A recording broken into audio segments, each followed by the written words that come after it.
دكتور ولكن ربنا يستر، ده الاذر سايد بقى، ده الجنب الاخر بقى من حياه الدكتور. اكيد اول سؤال، حياه الدكتور صعبه وسط الاكل غير الصحي المنتشر؟ اكيد صعبه جدا يعني انسان طبعا لازم عيني هتزوخ طبعا، اكل زي الناس. يعني ايه اكتر اكله غير صحيه بتحبها؟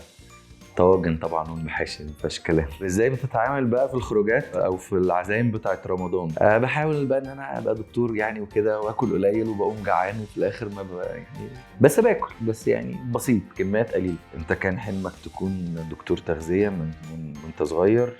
خالص. انا بقى كان حلمي ابقى لعيب كوره، كنت بلعب كوره في نادي الزمالك، كنت مكسر الدنيا. بس طبعا اهلي بقى المذاكره والكلام ده خلوني ان انا اسيب الكوره. انت لو في فتره تخن ممكن تعمل ايه؟ وهل هتعمل نظام غذائي ولا لا؟ بحاول ما اتخنش، دايما احاول اروح الجيم واحاول ان انا، بس اكيد القعده على المكتب بتتخن، بس يعني هعمل دايت زي الناس يعني يعني طباخ هيدوق، مفيهاش كلام. يعني معظم الوقت بحاول اكل حاجات يعني هيلثي، سلطه، فواكه.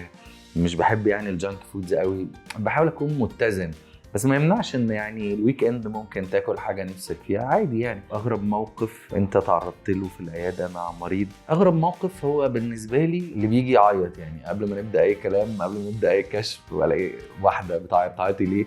انا عايزه اخس وبسرعه. ليه؟ جوزي اتجوز عليا. ده ما بحبش التهديد. انت بتهددها تهددها ليه؟ انت بتهدد الناس بقى، بتهدد بعضها كده. ايه جاب التخن في الموضوع؟ يعني زي ده شويه، خلاص نستحمل بعض.